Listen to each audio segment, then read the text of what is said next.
Hello everyone, today we talk about the Frankish Merovingian kingdom or empire, depending on how you want to conceive it. We will see that the both terms can fit depending on what you want to stress. Another greatly overlooked topic, in my opinion, giving every time I make these videos before actually choosing the topic, I googled that and see, especially if anyone has already done some video about that, and I realized there is a very few out there. So that's a bit like my thermometer for looking at, or thermometer, I don't know if you pronounce that, to see whether a topic is really known or discussed, generally speaking, so that the internet today has become this very interesting base on which assessing such dynamics. And so today I could say it's an introductory video, but it's definitely going to be at a general level of depth, but we will try to discuss a bit the whole thing, right? So the history of the Merovingian kingdom from its foundation, let's say from the end of the 5th century up to essentially I think the beginning of the 7th, up to Clovis II. So obviously starting with Clovis, but also giving a bit of background about the Frankish history, because the story is really much more complicated than it really seems, especially from a social point of view, or maybe even more from a political point of view, because what indeed was created by Clovis in this thing is not, as a matter of fact, the Frankish kingdom. I mean, that was obviously conceived in that fashion, and there are many reasons, obviously, also to name it that way. But even the title I chose today actually wants to stress the Merovingian, that is, the dynastic nature of this dominion, because that's really the genetic mold that Clovis gave to these territories, and that had so much importance actually on later developments, including the one of the Carolingian age.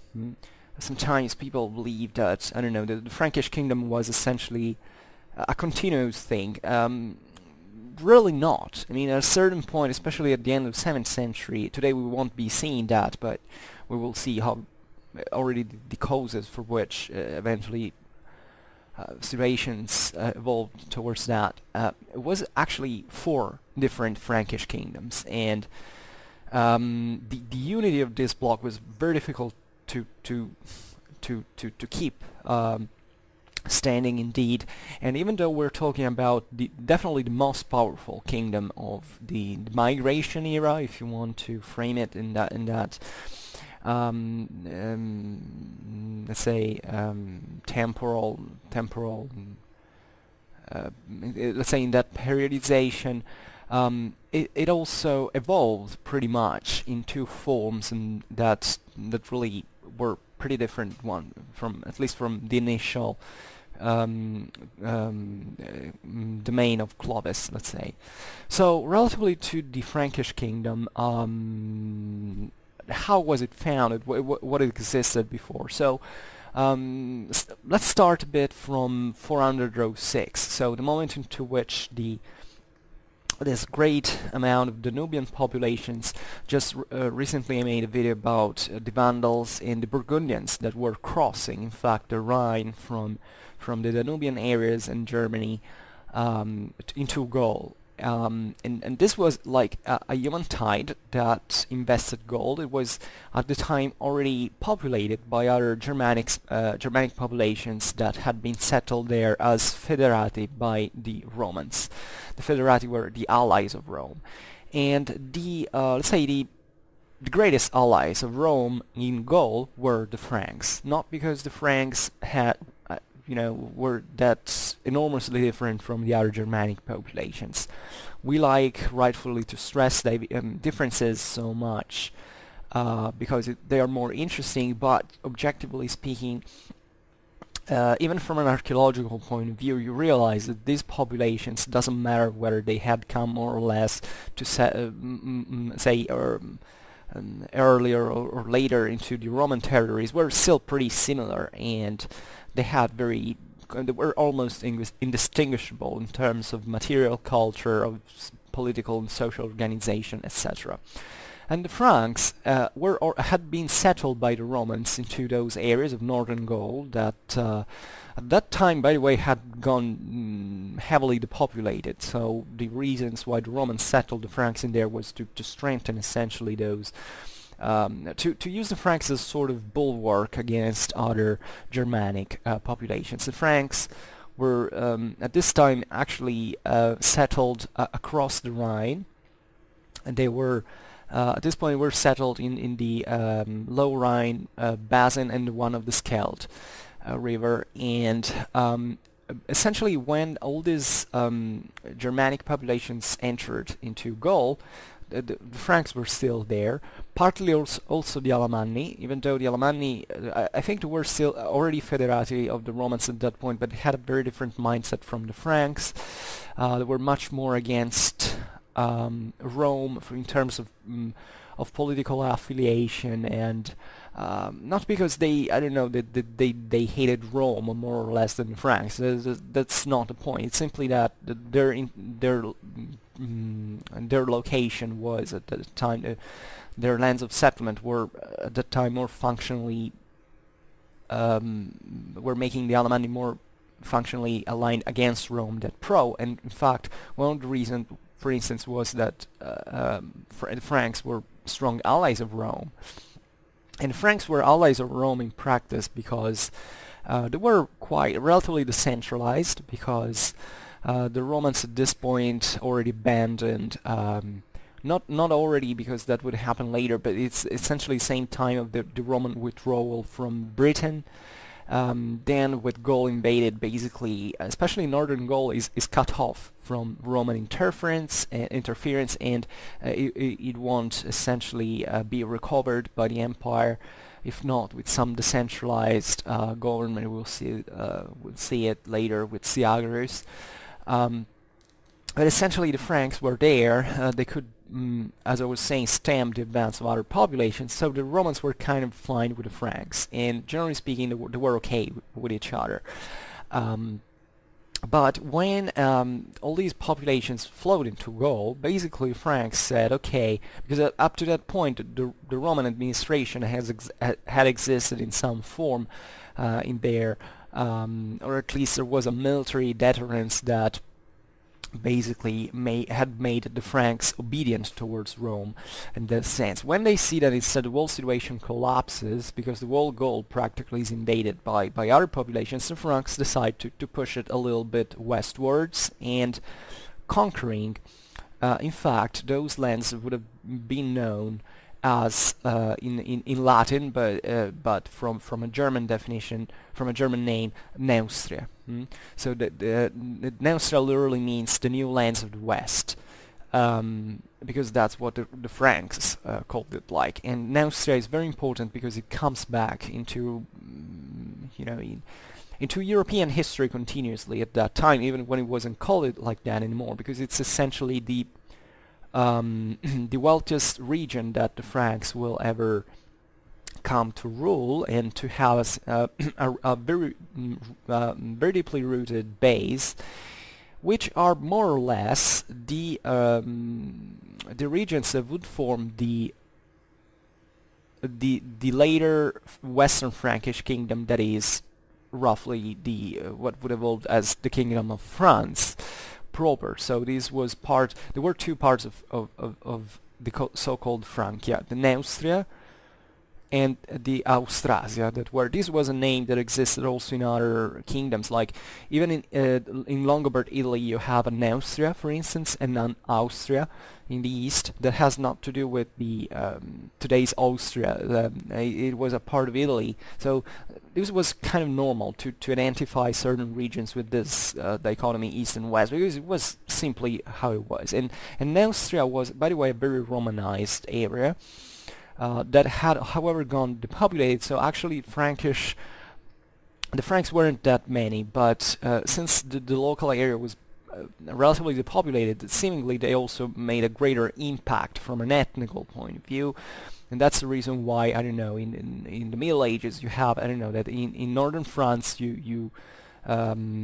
people spoke the so-called langue d'oil that had much more German. It was much more German influence in certain terms. It was always a Romance language. It was always a Neo-Latin language, but it was much more Germanized in many ways. Instead, the Languedoc was in this sense much less Germanly influenced, more Latin sounding in many ways, and that all began at that point, at this moment of the 5th century.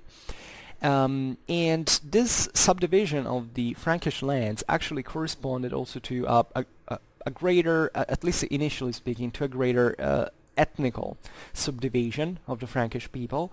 We distinguish the Sali Franks, or the Salians, as you want to call them. They were settled on the lower Rhine, and the Ripuarian or Ripuarian Franks, or Ripuari in Latin, that were instead settled between the territories of Trier and Cologne, that already at the time existed, obviously, because they had been some of the most important cities of that the Romans had on the Rhine frontier. Cologne is on the Rhine, and it was in Germany, in the German, the Roman province of Germany proper.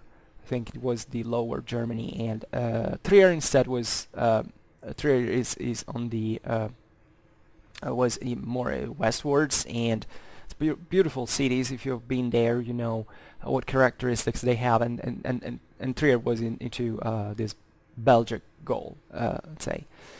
And the Franks at this time were still pagan, interestingly, because also those were regions that, as you can imagine, were relatively closer to the German environment. I mean, many peoples at this time, many Germanic peoples that had migrated into the lands of the Roman Empire, basically in a few generations would lose their strictly Germanic identity. At least the Germanic traditions would remain, even German identity, but it was more a formal and namely thing. Instead, the Franks, especially ones of Austrasia, so the one who were in the east, actually remained rather superficially Romanized, and they were mostly German. In fact, this region that bordered Saxony, that eventually, as you know, the Franks and Saxons never liked each other very much, because on the frontiers, they even way before Charlemagne, there was a lot of warfare, frontier warfare going on. Actually, the Carolingians rose exactly from that very militarized frontier environment with the Saxons. But just for saying that, at that time the Saxons and the Austrasian Franks were much more similar, also in terms of, I don't know, juridical traditions, legal traditions, say better, and identity and language, so that obviously they recognized to be different from each other, but from an ideological point of view, that obviously corresponded to political interests and all, but otherwise they were relatively similar, and this is seen especially from their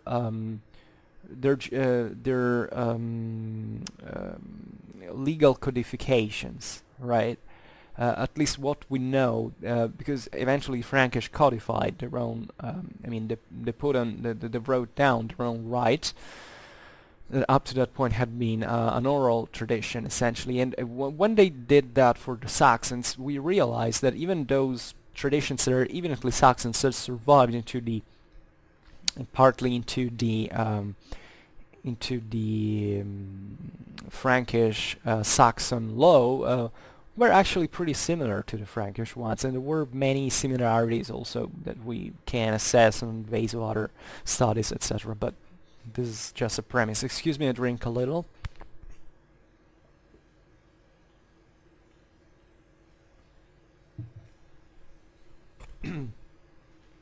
However, probably the most important thing at this point, before the rise of Clovis, is that the Franks were organized within tribes, basically did not know any form of political coordination. This is something you can banally understand even from the name of the Franks. The Franks were not a people in practice. It was just a name, like, was a nickname actually, better, because that makes you better understand. All these Germanic confederations that existed during the migration era actually are known by names that they wanted to use, let's say, internationally, that they used to define themselves, to name themselves internationally speaking. But within the same confederations, actually the real true, the true real identity of these people actually was based on the local tribes, on the local clans, and Franks means nothing but the free ones, which stresses, even probably more than any other people, at least from an etymological point of view, from any other confederation, this character of complete autonomy that the individual contractors of this confederation basically had. This is very meaningful because, as we will see, instead the Merovingians achieved the complete exact opposite, and even creating a sort of unicum into the migration era. We will see why. So it's for the first time, in fact, that the Franks recognized a common sovereign when Clovis actually came to power. Clovis reigned from 481 to 511. He was king of the Salian Franks, and I mean, at this time, you have obviously to think that even the Frankish society was somewhat stratified at the point of having powerful aristocracies in there. Partly because the settlement in Gaul, especially by the Salian Franks, were the one that lived, as we've seen, more in the west, had brought unavoidably throughout their substantial definitive sanitarization a very different mindset that obviously involved land owning. Land owning will be the great key to understand Frankish history from, and eventually the whole feudal age, thanks to this initial moment, and thanks to, in fact, the imprinting that Gaul had given to especially the Salian Franks and their political and social organization. So these aristocracies were also, for this very reason, trying to legitimize their social prestige, that, as we have seen, was a bit against the, let's say, egalitarian Germanic traditions. Say egalitarian is a bit, I mean, relatively in comparison to other peoples, because otherwise, you know, the Germans had always been ruled by aristocracies. So the myth of the freeman is also in here a bit. It has to be a bit resized, let's say. This is a characteristic you find especially into the Merovingian dynasty since its beginning at this point. That was the great effort carried out by this family to basically aggrandize itself on an ideological base. This was done in different ways and times also in other Germanic within other Germanic populations. Basically, every every Germanic people at this point had a struggle between the aristocracies and the freemen, say the middle class in a certain sense, in order to respectively increase centralization and from the other side obviously keep this form of egalitarian asset. And this is a great problem not just in the moment of the Germanic sedentarization that obviously immediately created certain social differences in terms of who owned a certain amount of land and how this affected the political and military balance within the same community and all. But also during the same migration era, because the migration era actually saw the rise of certain military leaders that were necessarily appointed for the task of leading the world people on the march, because that's a normal, if anything, logistical need. I mean, you still might have a people that basically moves on its own with all the various clans acting independently. And we see that was the case. It actually was the average, especially in the so-called Barbaricum, that is the lands of outside the Roman Empire in Central and Eastern Europe. But in this sense, what you see is that those the aristocracies were obviously aiming at kingship in a certain way, and since they couldn't find any other mean, especially when the people had was still semi-nomadic, and had not settled down, sedentarized, usually into certain magic power attributed to the dynasty. Obviously, this implied a certain relation with the gods that could be sometimes. I mean, sometimes most of the times it's practically impossible even to understand much of the, because we know so very few about their own traditions that even the gods that are named often we don't find a reference. There wasn't anything at this time like a sort of a pantheon. These peoples weren't, as a matter of fact, not even polytheistic at a certain point of view.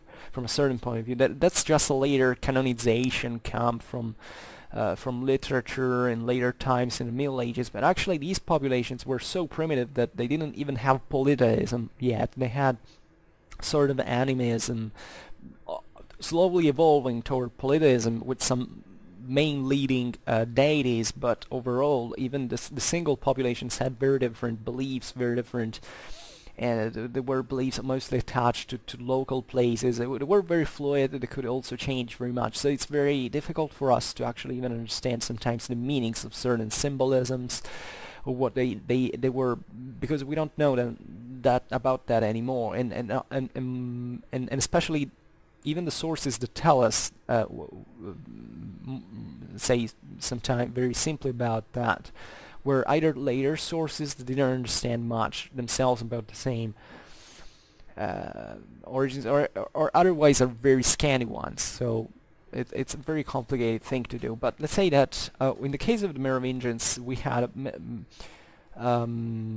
these difficulties as well, but at least we know that it happened. Actually, Clovis basically, at this time Clovis was essentially leading the Franks at the conquest of new lands, so he was followed for the sake of his military prowess, how it was the normal administration, let's say, within the Germanic peoples. I mean, bands of warriors followed you as long as you were an effective leader, and you could provide them with loot. And there are also many stories. There is the base of Soissons. This very interesting. Unfortunately, I don't think I will be able to cover them today. But let's say that there was still this kind of semi-nomadic and predatory character of the Franks that had relatively come out of the forests, literally, a relatively few time before, especially the Western German lands they had arrived from were usually the most heavily forested. Actually, the Franks were probably the most direct descendants of those tribes that actually fought at the Battle of the Teutoburg Forest, and the Western Germans. We know that the Frankish Confederation formed in there, essentially, in the Weser, on the in those areas that were populated by those very tribes. So initially, their mindset was all very traditional in this sense. Then eventually, by settling Gaul, they began to realize some sort of of the convenience, obviously, of and the advantages of the Gallo-Roman society. So Clovis, for instance, was calling himself descendant of a mythical king called Merovingian. That was in turn, according to the descendant from a man and a sea monster. That is kind of weird. That I don't know where this originated from. Actually, the Franks were pretty close to the sea. They weren't like the core of the people wasn't really a maritime, population. But I mean, maritime population sounds bad. I mean, I don't know to say that. They were mainly a terrestrial power. But indeed, there had been a big deal, since the 3rd century, there had been a big deal of Frankispiracy, even into the Mediterranean. So what you realize, it's a bit the Vikings ante litteram a little bit, that there were lots of Franks that actually took the sea and came into the Mediterranean to raid, during the moments of crisis of the empire, that began to exploit the situation. So it's kind of interesting that there is this connection with the sea. That eventually, I mean, the Franks would never evolve like a maritime power by any standard. There were some fleets that were created to counter the Vikings during, I think, as early as the time of Charlemagne, possibly even before. But also Frisian piracy, but the Franks, also by nature, as we will see now, for obvious reasons, they had conquered most of the continental powers, so that their main need was actually to have an effective land power. They weren't happy. I mean, they managed to basically make of the Anglo-Saxons of Britain a sort of client states, but they didn't venture into they were all about terrestrial warfare, essentially, and it would become master into that, as we will see. So Clovis, as we were saying, was expanding his own power. In 486, he put an end to the so-called Kingdom of Syagrius, also known as Kingdom of Soissons, because Soissons was the capital of this. Soissons is in the northeast of Paris. It's an area that, by the way, would have been very much Frankicized, and I don't know how to say that, but like in later times. And Syagrius had been a sort of basically a Roman officer, that he was actually half barbarian and all, so which was normal at the time. I mean, most of Roman forces in the western half of the empire were made up by federati, or at least by Romans that, however, were descendants from barbarian populations. And we are in 486, so Romulus Augustus was already been deposed into Italy by Odoacer. There was actually Nepos that was that eventually survived, let's say, as a formerly Western Roman Emperor into Pannonia up to 493, but say that the Kingdom of Syagrius is in northern France is usually remembered as one of basically the largest surviving unit of the western half of the Roman Empire at that point. And Syagrius was Magister Militum, that is the master of the army, of the Roman army of the West, and for some time had managed basically to carve into the heart of Gaul this dominion of his, so controlling these territories that weren't enormously wide, but and they also were probably not extremely rich, or better. Well, this could be debated effectively, but let's say, I mean, southern Gaul were richer in this sense, and as we said, his power revolved around the city of Soissons, and Clovis defeated him and destroyed the kingdom, and settling there. Eventually, Clovis is one of the greatest commanders of his times. He managed to defeat the Alemanni at the Battle of Tolbiac in 496. After a fierce fight, by the way, because the Alemanni, I think, had managed to defeat the Franks before and eventually got defeated once again. Excuse me, they got defeated in turn, and then the conquest of Alemannia was very important. It was nominal at a certain level, because you don't have to think that the Franks eventually ruled with iron fists in there, because we're still talking about very primitive forms of political and social organization. We say that the government was highly decentralized, and the obedience of these subdued populations was actually directly proportional to the military deterrence that the Frankish forces posed. However, this is still very meaningful, because aside from the fact that obviously the Frankish aristocracies began to intermarry with these local Gallo-Roman Germanic elites, basically the Frankish authority was of the Salian Franks was extended southeast across the Rhine, so reaching up to certain regions that the Franks at that point had not controlled yet, because as we were saying, the Ripuari were dwelling even across the Rhine, but in the north. So here the Franks are pushing in the very heart of Europe, geographically speaking, and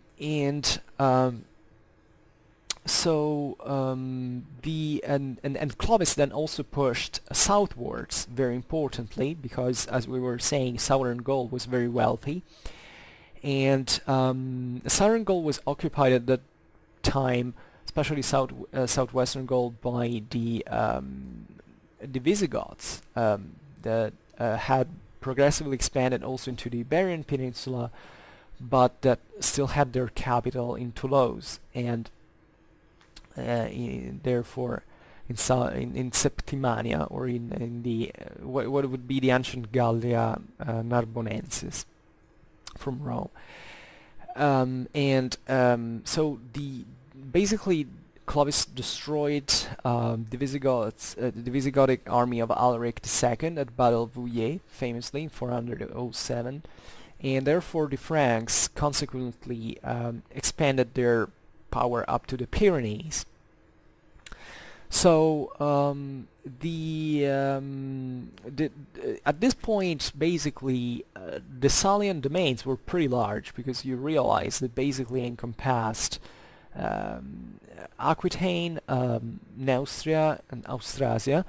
So a very large, it's a sort of crescent that goes from the Pyrenees into northern Germany, all along the Atlantic, all across Gaul, basically, aside from Bretagne. And it was a very wealthy, there were very wealthy regions, so it was a very powerful dominion.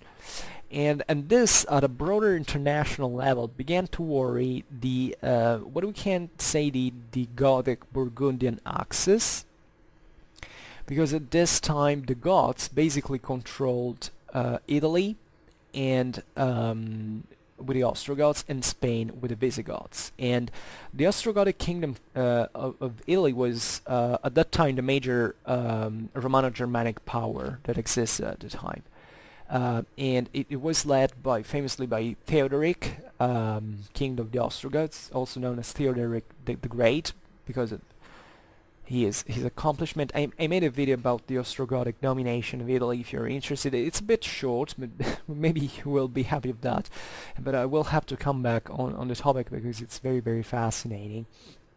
because Ostrogoth Italy was a very, very advanced kingdom at the time, thanks because it was also the best, probably one of the best, the greatest success in terms of integration of Germanic military and Roman civil administration. And it was very powerful, especially at this time. The Ostrogoths didn't rule just over Italy, but also on a very large area of Danube, of the Danubian region. That is roughly today's Bavaria in Germany, and Austria, and parts of Croatia, and Italy, and the rest of parts of the Adriatic coast. So a very, very large domain. It controlled Sicily, Sardinia, Corsica, and it even began to expand into Provence. And Ostrogothic Italy was so powerful that it basically exercised a sort of vassalage, let's say, or better, had managed to make of Visigothic Spain a client state, because Theodoric had exploited the minority of the current Visigothic king.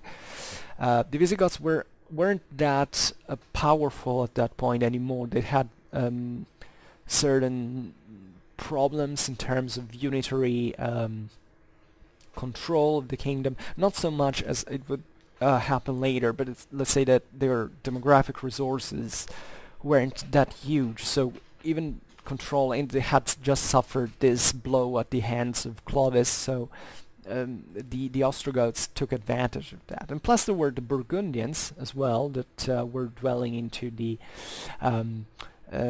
French, say into the Gallic area, the southeast of Gaul, practically. That began to, and this whole system began to look worriedly at Frankish expansion from the north, indeed, because it was this other major rising power that seemed to be led by this, as a matter of fact, a very effective ruler like Clovis. And this, by the way, would trigger a Byzantine-Frankish alliance that actually would have lasted even after, in fact, the destruction of the Ostrogothic kingdom at the hands of Belisarius, General Byzantine, and even later, when Longobards settled into Italy, the Franks and the Byzantines basically allied and launched a joint offensive into northern Italy to try to wipe out the Longobards. Eventually, they failed. But just for saying that there were these big strategical games that still could happen at the time. You have to think that at the beginning of the 6th century, Europe more or less wasn't that bad. I mean, the real problem actually began to happen with, I mean, the real collapse of Europe and the Mediterranean would happen with the Justinian plague in practice. And that really began. You can't see even in the Frankish kingdom how the available resources grew increasingly short. At this time instead, there was, I mean, obviously Europe wasn't the one of, I'd say, 3 centuries before, in terms of availability of resources, of agricultural resources, manpower, but it was still pretty capable of sustaining structurally these big dominations that could also send, I mean, to rise consistent forces, even of tens of thousands, sometime at the best of their capability, of course. But say that Europe wasn't yet, hadn't yet, and especially late antique culture had not really finished. And there were lots of cultural intersections with these Germanic populations, as a matter of fact, because these Germanic populations essentially brought manpower in terms of military strength into relatively depopulated areas that were, however, still capable of sustaining the Roman administrations. So the beginning of the 6th century is this moment to which this this Latin Germanic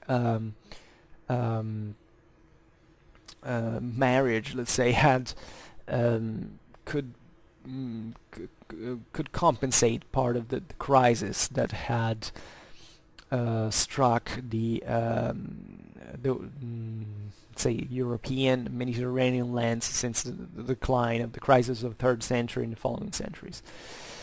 How I talk bad, really. However, another major, so let's leave military expansion for a moment. Let's take a look at how Clovis was administrating his domains, because that was a challenge,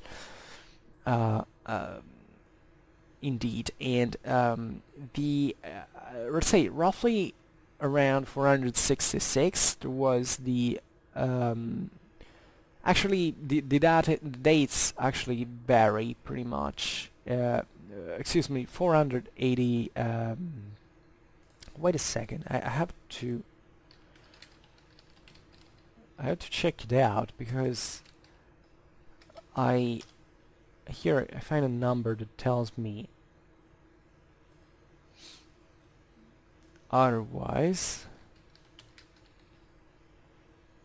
In fact, I remembered well. The conversion of Clovis actually happened in around 496. It actually was connected, according to the tradition, at least, to the Battle of Tolbiac against the Alemanni. The Franks and Clovis were fierce pagans at this time, and before the going to waging war, I mean, they would pray their own pagan gods for victory and all. So the tradition wants that that during the Battle of Tolbiac against the Alemanni, the Frankish were about to lose, and during the combat, Clovis basically there is all a tradition, even say echoing the one of Constantine, that he saw like a cross in the sky. I mean, and Clovis basically prayed the Christian god, telling to him, look, if you make me, in a typical contractualistic pagan fashion, he said, if you let me win this battle, I will convert to Christianity. And this is what seemingly happened. Now this is the legend, the story, but and eventually Clovis basically proclaimed his conversion in front of all his army. Let's say, I was about to say its people, but at this time the people equated basically to the male warriors practically, and that was actually a risky thing to do, because these guys were, as I was saying before, actually this Germanic culture was still fluid, pretty open even to other religions and all, in theory, chiefly from a polytheistic perspective, so that, you know, for a polytheist it's not a problem to integrate any other god. But that was much more meaningful, because the Christian god implied basically the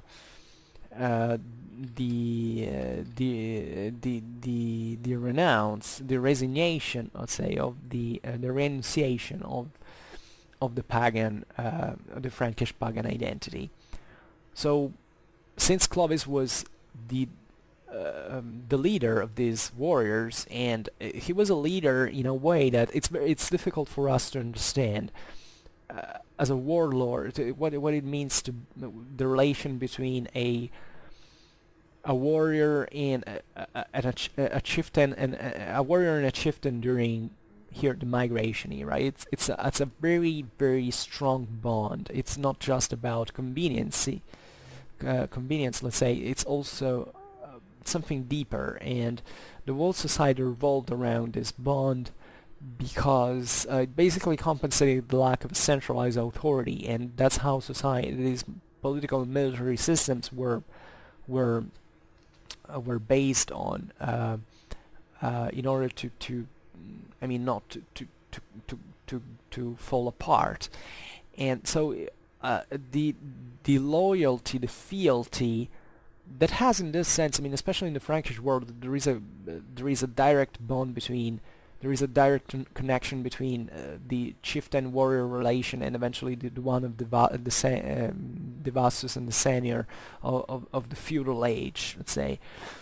because that comes partly also from the Germanic tradition, not just from the Gallo-Roman clientelism and all. But it's a kind of a risky thing at that time as well, because these warriors weren't just individual people who were, freely following that warlord. They were also led by other lords. That is, they belonged to certain clans that had decided to follow Clovis. So when Clovis claimed to be Christian, to have converted to Christianism, we know that by tradition that this was accepted as a generally as a decision by his followers. But we can obviously imagine that there was some resistance. Actually, we know it's plenty from, especially from the Historia Francorum of Gregory of Tours, that wrote basically a lot of time later, almost not 1 century, but almost. We know that the Frankish nobility had at that point still very, they were Christian formally, they had accepted it, but in practice they were still completely pagan. They had a completely, let's say, pagan ethical system still in their lifestyle, and they're extremely violent. They had, and this actually remained the norm up to very late in time. Actually, it was just under the Carolingians that the Frankish kings would stress the necessity of a truer adherence to the Christian values, also better education of same Frankish ecclesiastics. They were extremely ignorant. They didn't even understand the Bible in practice in Latin. So they it's a very syncretic world, say, between the Christian and pagan world and Roman and Germanic world, and this is actually what I think makes Frankish history so very fascinating, because aside being such a large, the story of such a large area of Europe, so already a very diverse territory with several different populations that inhabited them, this Frankish kingdom that basically had created an empire over these other subjugated populations like the Alemanni, the Burgundians, etc. It's really this hybrid nature of the Franks that is fascinating. But relatively to the conversion, coming back to that, what is really fascinating about it, and that really tells us more concretely what this conversion was all about, is obviously the need of creating an integration with locals, with the local Gallo-Roman populations. This happened, as always, for demographic reasons. That is, the Roman Gallo population was enormously greater than the Frankish ones. Like, it was like the Italian one for the Longobards, the Bavarian one for the Visigoths. So there was no way for these Germans to rule in there without forming a bond with and to get blended also in terms of culture and identity with the local population. There was no other way to control such lands at the time. And the very important thing about the Christianization of the Franks is that, unlike other Germanic populations, the Franks passed directly from paganism to Catholicism. That is not Arianism.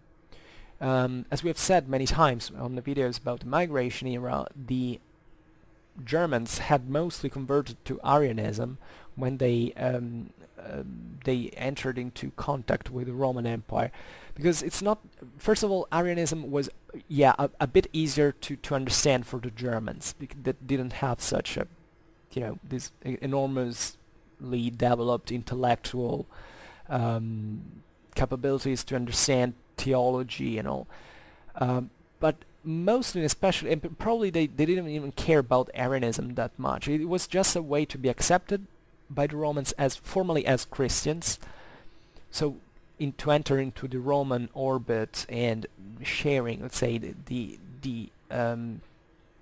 benefits of that, but at the same time saying, okay, but you are Romans, and therefore you're Catholic Romans, but we're not gonna be Catholic like you, because we are Germans. So inherently we have also to believe something else, something that it's closer to our identity and can, in this sense, identify us in, I can say, on a positive way compared to the empire, but still, say, keeping clear the difference that existed between the two sides, because the Romans essentially saw the Germans as new subjects, and the Germans obviously didn't want this. They didn't see that. They felt themselves to be actually not even peer to the Romans, but actually also superior to them culturally, even though they obviously understood the advancement of the Roman civilization compared to their own. And almost basically every Germanic people that I can think of, aside, basically passed from Arianism to eventually Catholicism, because eventually they all converted to Catholicism because of the demographic reason that I was telling before, demographic logics, let's say. And the Franks instead passed directly to Catholicism, and this was very important for many reasons. First of all, it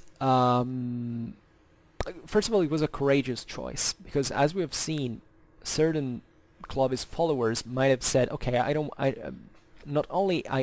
to convert to Christianism. Doesn't matter whether it's Catholicism or Arianism, but in the second place, by refusing Christianism, I don't want to basically even follow you anymore. And that was an open declaration of enmity practice. And Clovis was enough powerful, let's say, to impose that, and effectively, which is also a very clear indicator of Clovis' power at that time, because another sovereign might have not achieved that.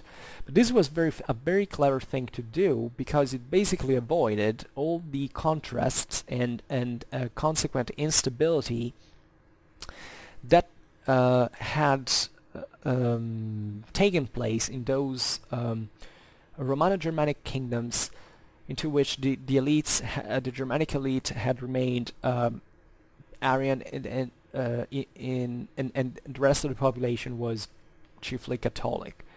That had created formally contrasts that had happened in Ostrogothic Italy, in Visigothic Spain.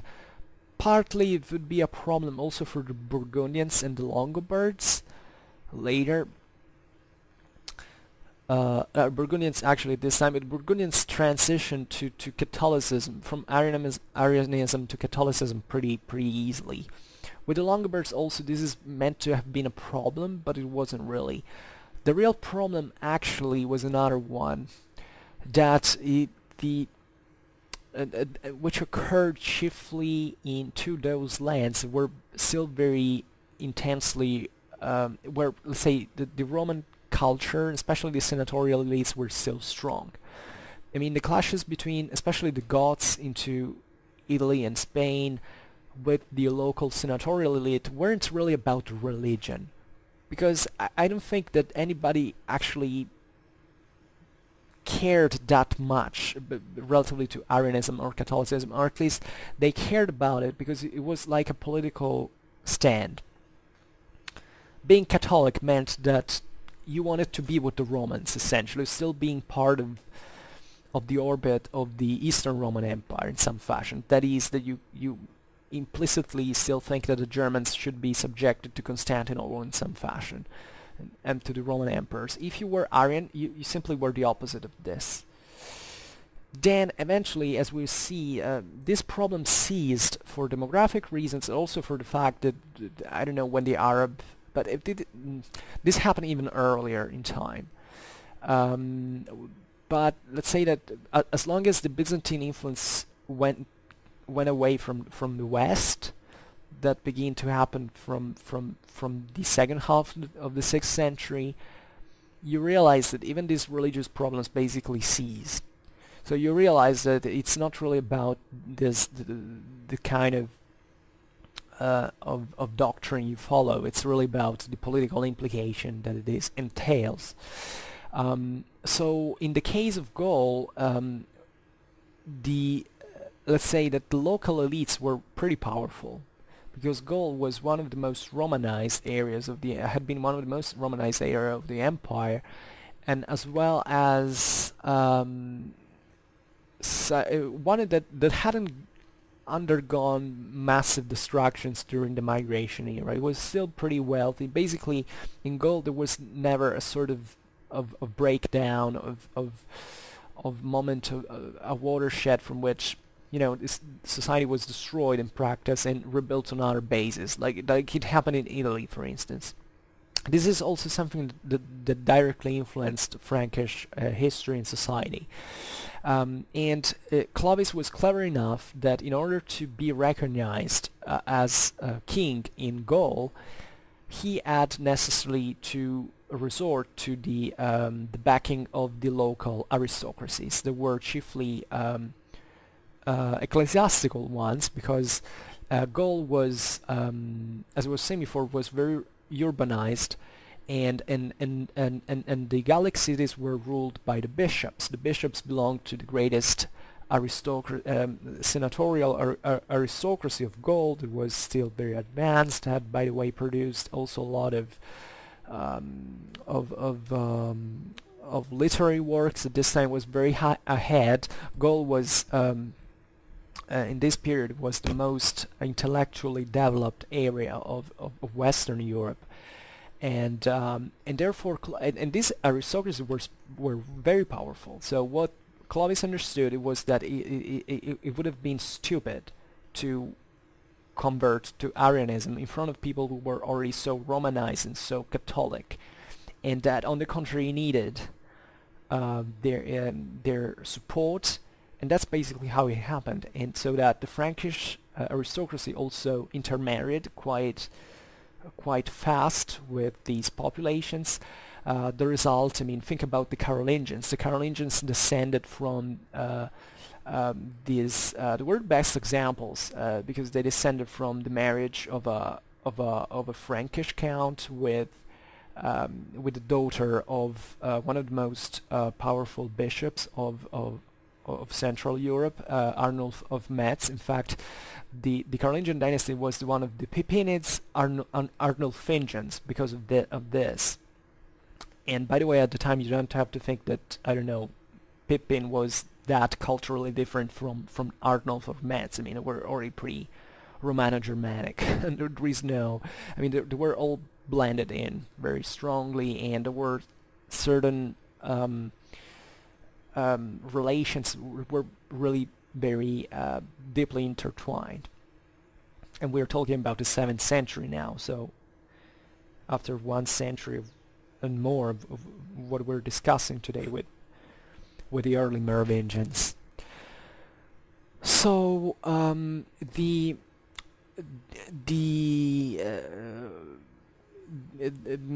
Historia Francorum by Gregory of Tours, we have the explicit story, let's say the explicit version, at least, of history that wants that obviously Clovis to have been very very conscious, very aware of this choice, and obviously that is kind of true because at the time the Frankish kingdom was officially Catholic and all. And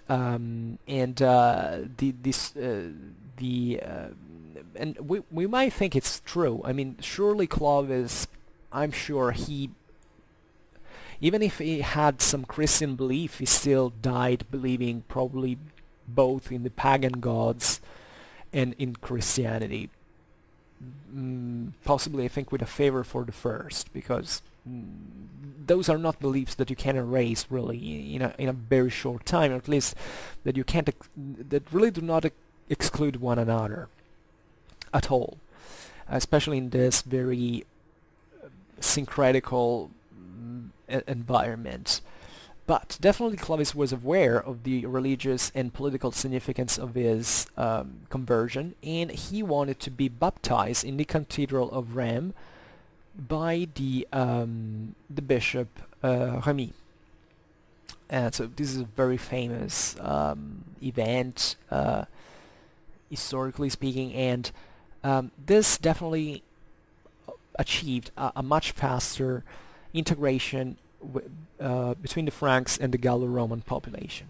And another great advantage that the conversion to Catholicism entailed was not just having a good relation with Constantinople, but mostly with Rome.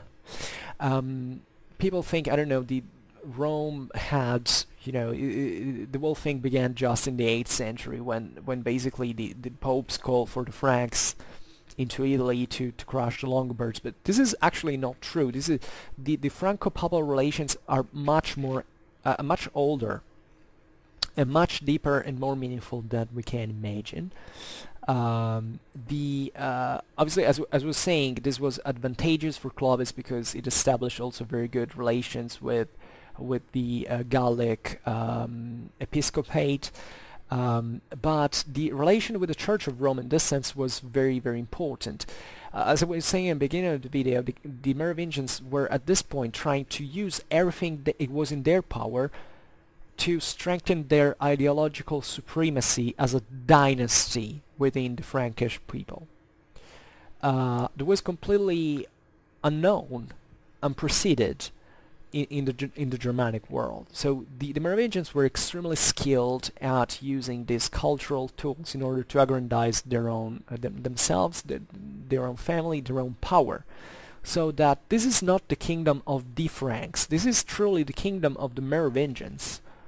It is not like with the Longobards that for them it was just about, it was always about the people of the Longobards, and at every king that died they elected in the public assembly a new one. By the way, in one of the what I think it's the only functional election system that existed basically on the Germanic base into Romano-Germanic Europe. With the Merovingians, it was about the creation of a dynasty that ruled the Frankish kingdom as a private domain. This is the real meaning of, you know, if you want to remember just one thing about the Franks, remember this: that it wasn't about the kingdom of the Franks, it was about the kingdom of the Merovingian dynasty. And this was very important because it actually triggered certain, let's say, brought into Frankish society, even a sort of Frankish society in this sense was spoiled, because what you see even with the Carolingian Empire is that these guys, they couldn't really conceive the idea that there was a public authority. It was all about their private business, and that's the reason why, for instance, they split their kingdom between the various sons every time, so causing this massive these massive problems for which basically all the various brothers would kill each other and to wage war continuously. And it created also very nasty other very nasty consequences, included the fact of slaughtering family, I mean members of the Merovingian family, because they could succeed in that sense as in a dynastic fashion. And this dynastic fashion was never known into the Germanic world. The Germanic freemen had always loathed such a thing. They couldn't conceive there was one person was superior to the others. This is what the degree of how cleverly the Merovingians managed to play with what they had in their power into Gaul, with the new political and social elements that could bring them to that point. So you find sadly that, I don't know, to avoid succession into Frankish history, it's full of this very cruel stories. I don't know, kids whose head was destroyed over rocks just to kill them because they were sons of that particular guy who didn't have to have heirs. So if you slaughter these children, you could succeed. So very violent thing. Never had like this happen into Longobard Italy, for instance, because that was a fully different and a more Germanic world, by the way, from in terms of political culture than basically the Franks had built up in the Merovingians, say better, had built up into Gaul, into Frankia, let's say proper, because it was across Gaul and Germany in practice, as we've seen. The So there was also sort of along with the sedentarization of the Frankish people, there was also sort of establishment of capitals into the kingdom. Actually, this shouldn't be really stressed because the Franks really didn't have anything like a real capital. But let's say that since Clovis, the Frankish kingdom revolved a little bit around certain centers that, including Paris, that was named Lutetia Parisiorum at that time. It was a Roman, it was a Celtic Roman village, essentially at the time. Also in a very marshy area, you know, it was. Paris was obviously very different at the time from today, but it's fascinating in the sense that it evolved in what it eventually did from those premises. And he also, and Clovis also, and there were also other residences. Actually, the idea of these royal residences was to use them as logistical bases. In fact, even very late in time, in certain cases, even for well into the modern age, there wasn't really into these kingdoms a real European kingdoms a real capital. There were many residences. They were used cyclically, because also for the sake of security, because wars and rebellions could spread in many areas. So if the center of power would have been was only one, it would have created a problem. So these guys could shift their residences into and usually the Merovingians had rural residences. They didn't have, in the case of Paris, it's a bit atypical, because even eventually with the masters of palace would rise in the early Carolingians, and the Merovingian dynasty was still there. These were enclosed into these rural big mansions. You also think about material culture at that time. These so-called palaces or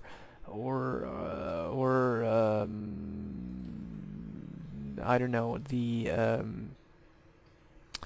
I don't know how you call that, but these palaces are realms, I don't know how you call them. They were actually sort of country mansions. They weren't. There were something by those time standards, definitely were very advanced things. But consider also that this is Northern Europe, and although Northern France was always notoriously rich in agricultural resources, material culture was still relatively backwards and more simple compared to, I don't know, Southern Europe, where they had more permanent structures, a greater continuity with the Roman infrastructures and all. I mean, so what is important though is that there is at least some form of sedentarization that corresponds to the creation of certain centers of power to control various areas of the Frankish kingdom. This was very useful also for military, as I was saying before, for logistical needs, because maybe a sovereign wanted, aside from the fact that as we will see, the Frankish kingdom would split into 4 different kingdoms. So obviously everyone had its own privileged center. And there were cities. I mean, even in northern Gaul, there were less usually than in the south. There were important centers. Paris was Rome. There were others that eventually grew the way this. But there was a sort of the Romans had built in their things as well. But what is important is the so-called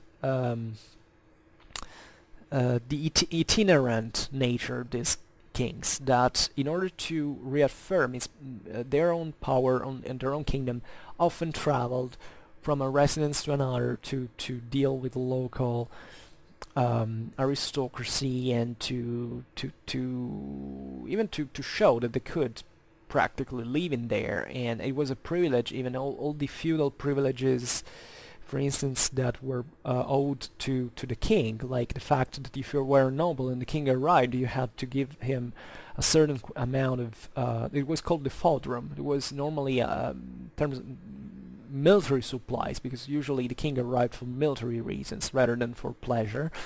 But that was a privilege, and it kind of dates back even to this point. By the way, I made a video, now that I think about it, that is titled that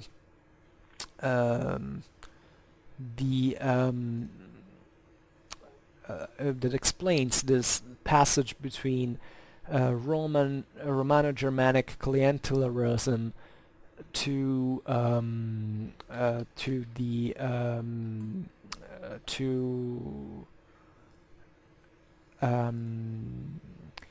feudalism, which is called, I don't know if I'm finding here, the Frankish commendatio, at the origins of the vassalic beneficiary system. Because, yeah, the feudal system didn't really come out of the blue. There were all these premises, and these premises were really definitely present into Gaul. And relatively to this, I forgot to spend a word relatively to the nature of the Gallic society, because as I was saying before, Gaul hadn't gone destroyed by a great deal of the local Roman administration had remained intact, and together a great part of this administration was actually based on the annona, that is the distribution of supplies chiefly to the army, and Gaul had been, since the Iron Age before, just like today, extremely rich in agricultural goods, and the Romans had put a great care to develop their own estates, especially along the Belgica, the crescent formed by the Belgica province, because part of this crescent was basically corresponding to the Rhine border, where all the legions were stationed, and these legions needed to be fed, and they needed to be fed effectively. And now the legions didn't exist anymore in there, but the ancient estates did, and were relatively untouched at this time, or at least, yeah, they had suffered crisis and all, but they were still there as great estates. And what happened in Gaul, even before the arrival of the Franks, is that the local Gallo-Roman aristocracy had managed to seize these lands. They were individually, in terms of owning, of wealth, in terms of a single family, a single owner, were huge, were immense, were huge estates.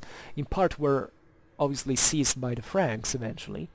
And the great thing about this is that the French feudalism, or say Frankish feudalism, is born in France for this very reason, because in terms of land distribution, that is, that in France was at this time probably the overall, also consider its size geographically speaking, it was the richest country of Europe, as in terms of sheer amount of goods that were mostly agricultural. But it wasn't the richest country per capita, because the richest country per capita was Italy. And the reason was that, actually I don't know whether Italy was that poorer in absolute terms compared to Gaul in terms of sheer amount of resources, but let's say it had suffered a very heavy blow. But even in spite of this, Italy remained basically the richest country per capita since the times of the Roman Empire, uninterruptedly up to the end of the 17th century, because the land was more equally distributed.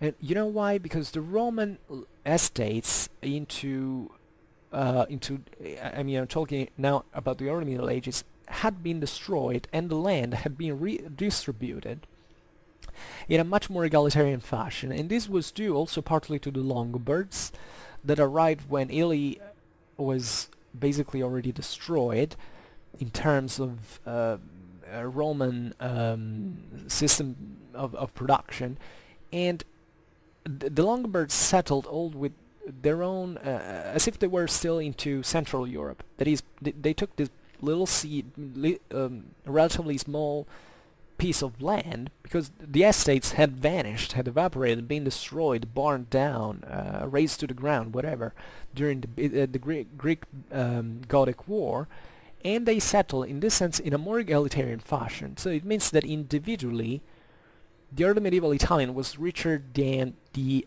early medieval French, but this also equated to another thing, that the French, say Gallic better, but say French, because to stress the fact that we're talking about the Franks, that the individual Frankish noble was extremely wealthier than the Lombard aristocrat, essentially. By the way, usually lived in a city, while in France the Frankish aristocrat usually lived, surely had affiliations with the city, but lived into the countryside.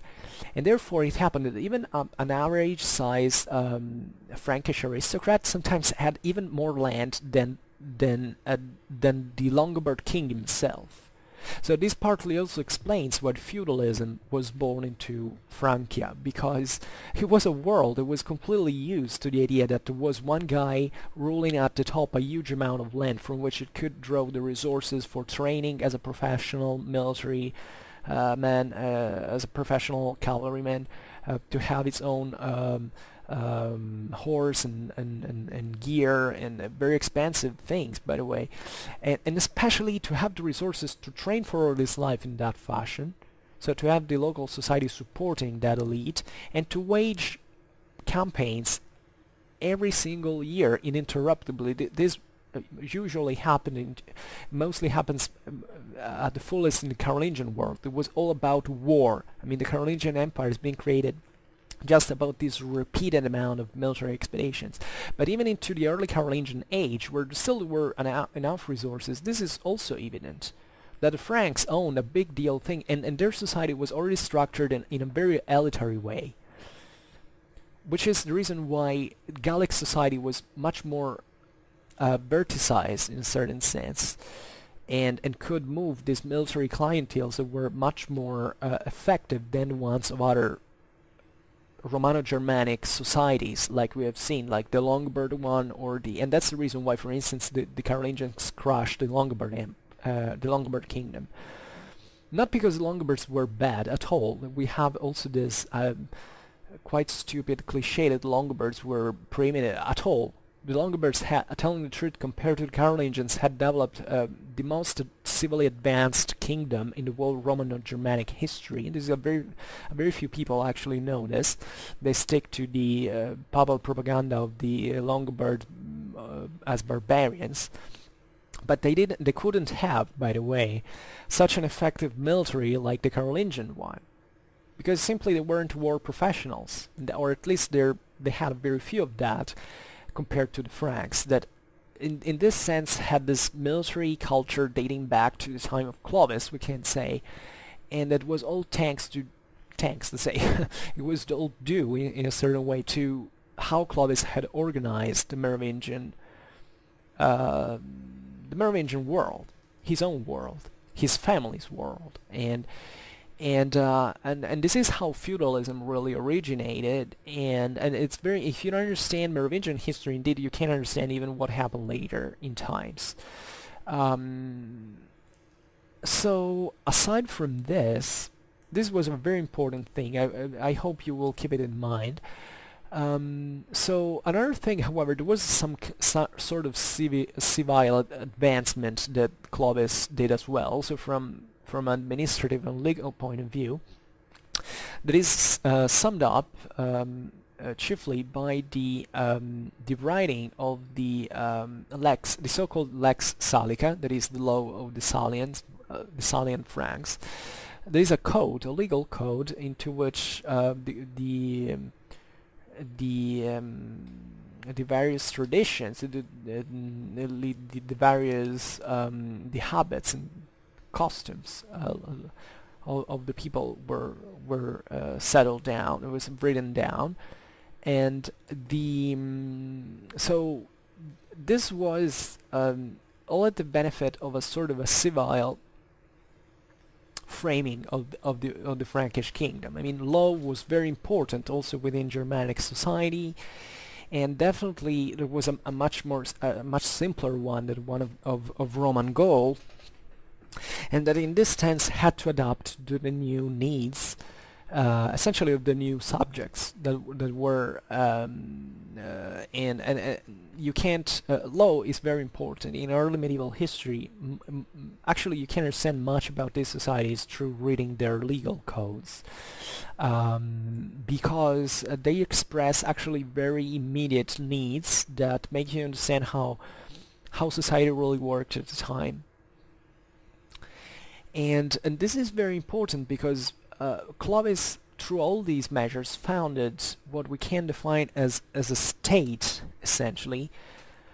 Even in obviously it wasn't an extremely centralized thing, or nor we have to imagine this extremely sophisticated administration, but still, considering what the Franks had been up to the generation before, you understand that up to that point there hadn't been neither the premises for something like that, and Clovis in this sense has to be understood also as not just as a great political and military leader, but also as a very clever mind in terms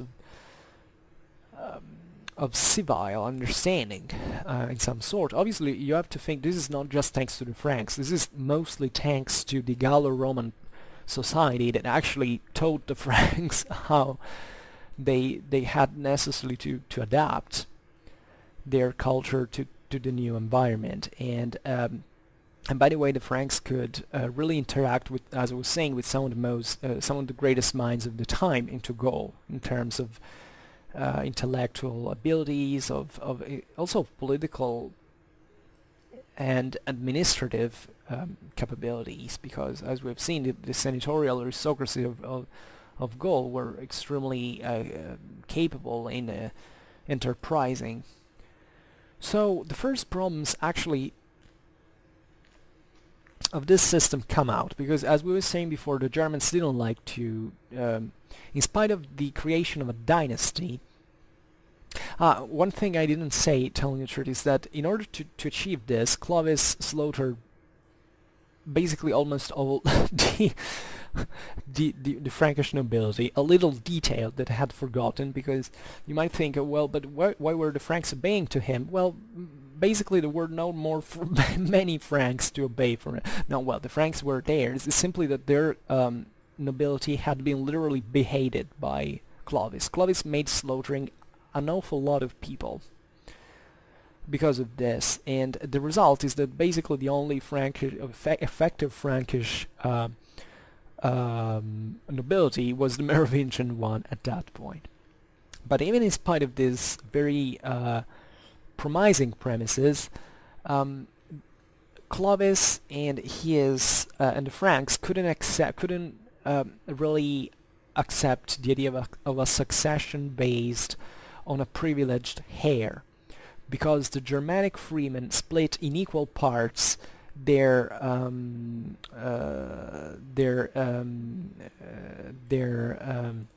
inheritance among all the sons, essentially. So when Clovis died, the Frankish territories were split into the four children of Clovis. So this could happen for one reason, that essentially the whole kingdom was conceived as a private domain. As I was saying, this is very powerful as a concept. You don't find that in any other Romano-Germanic kingdom. Only the Franks did this, and so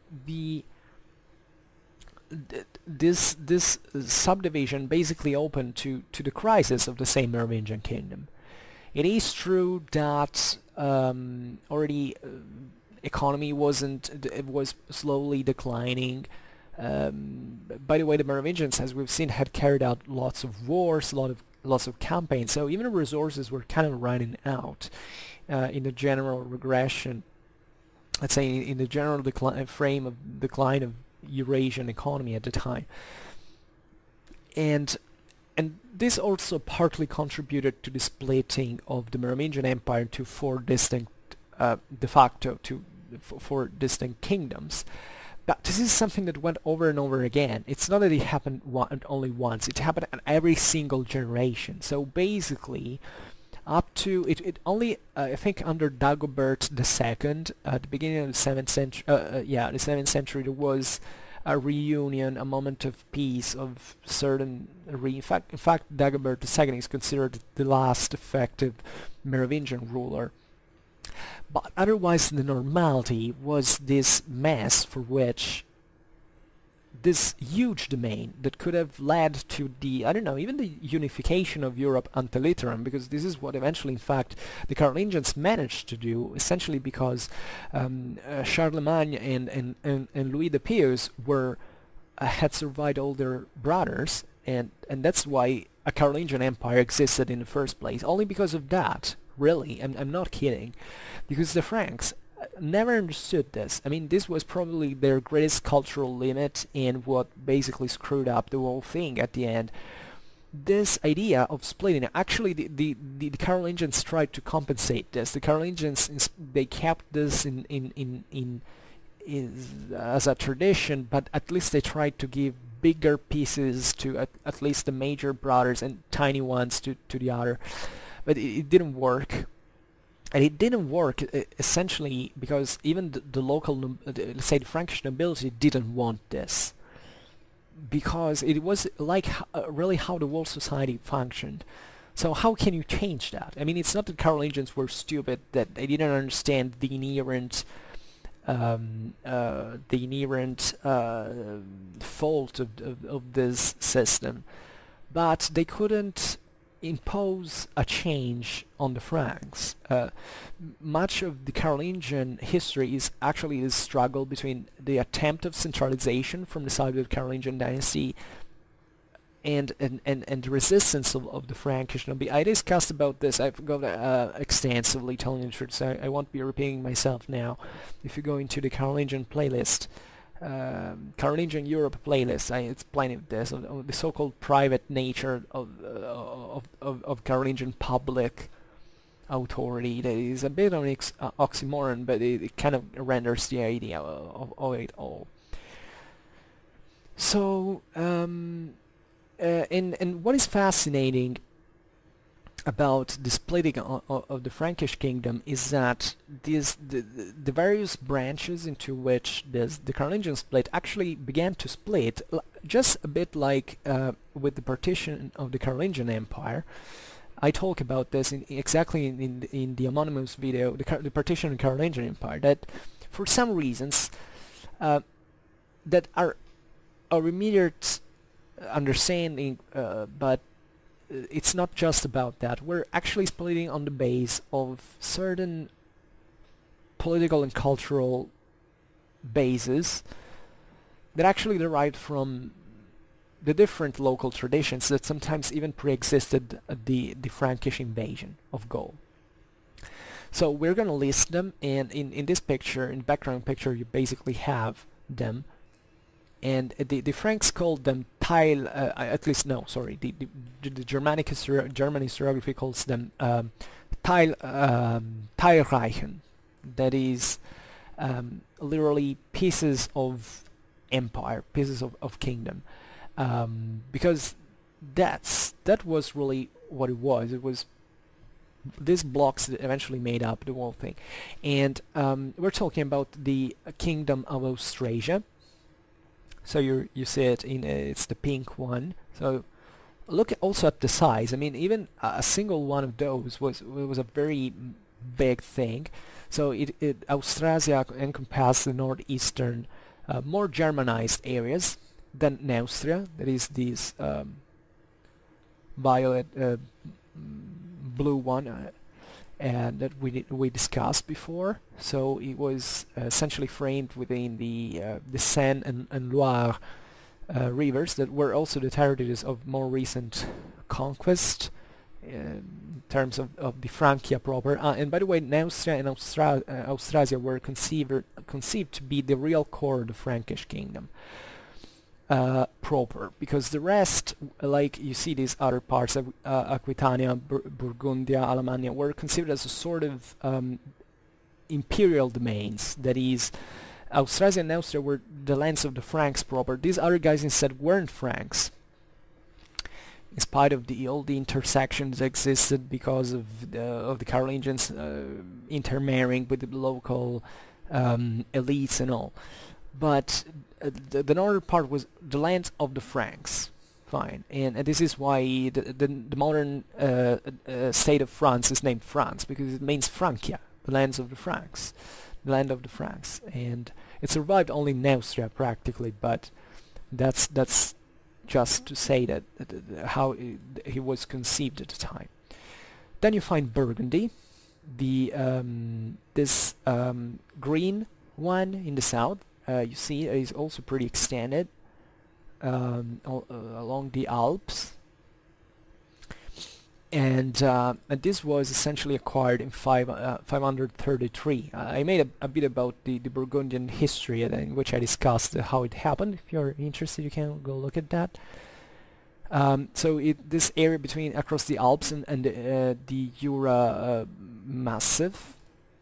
Then you've got this yellow one on the left, that is Aquitaine.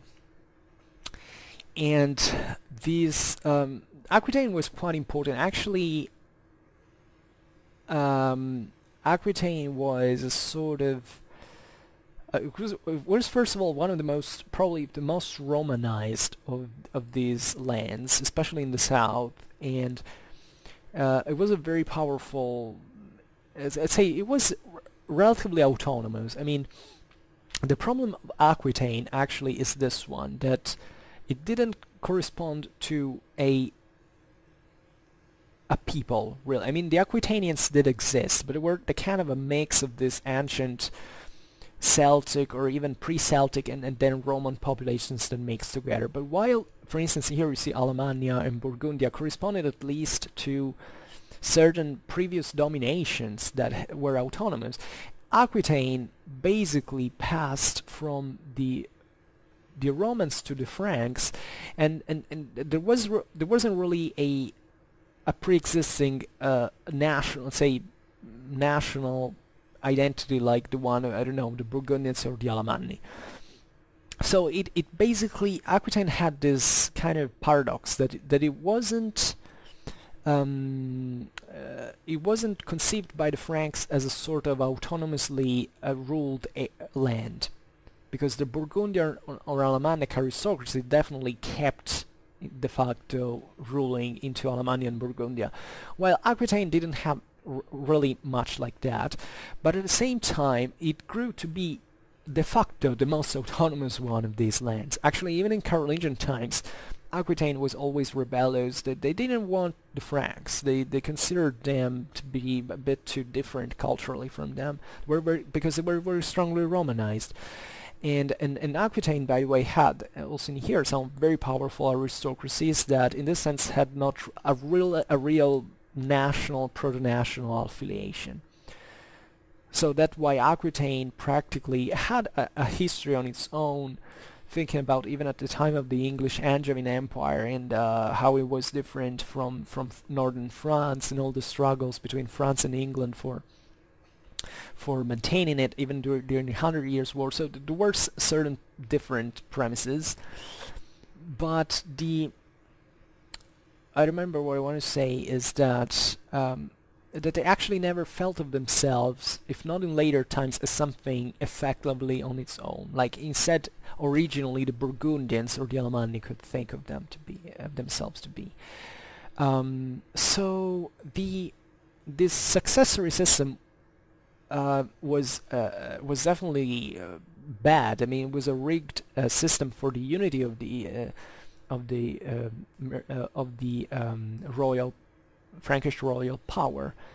However, and this is amazing, the Merovingian kingdom managed in some way to keep a cohesion And this idea that the Merovingians, however, had, that it's kind of understandable that they still, it doesn't matter how fraction they could be among their enemies, also within their own brothers and all, but that this Teilreichen could always be put together at a point.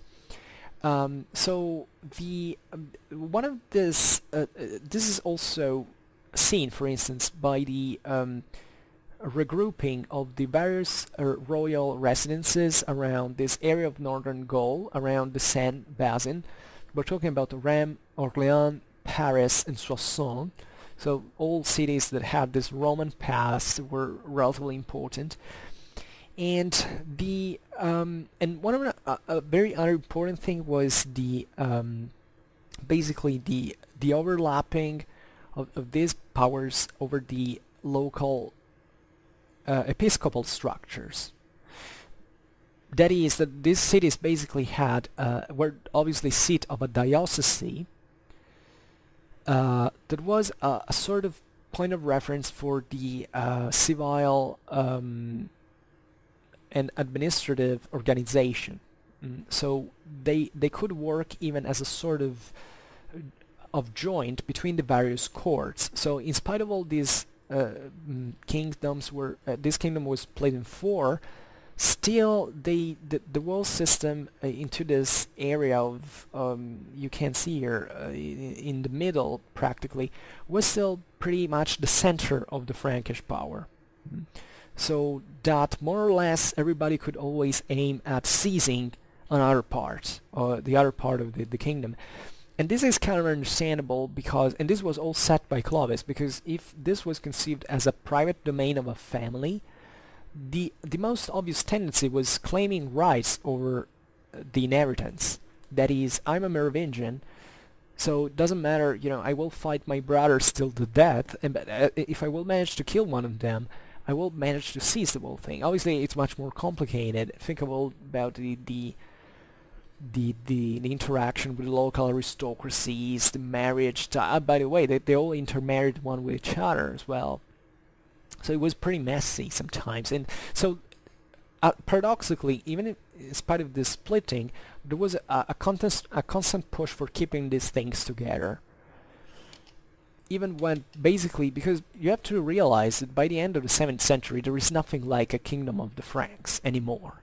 It doesn't exist. It was this cluster of powers, but still they thought of themselves to be together. This is important from a political and cultural point of view, and it also put the basis for the Carolingian Empire to be let's say to restore the Merovingian power.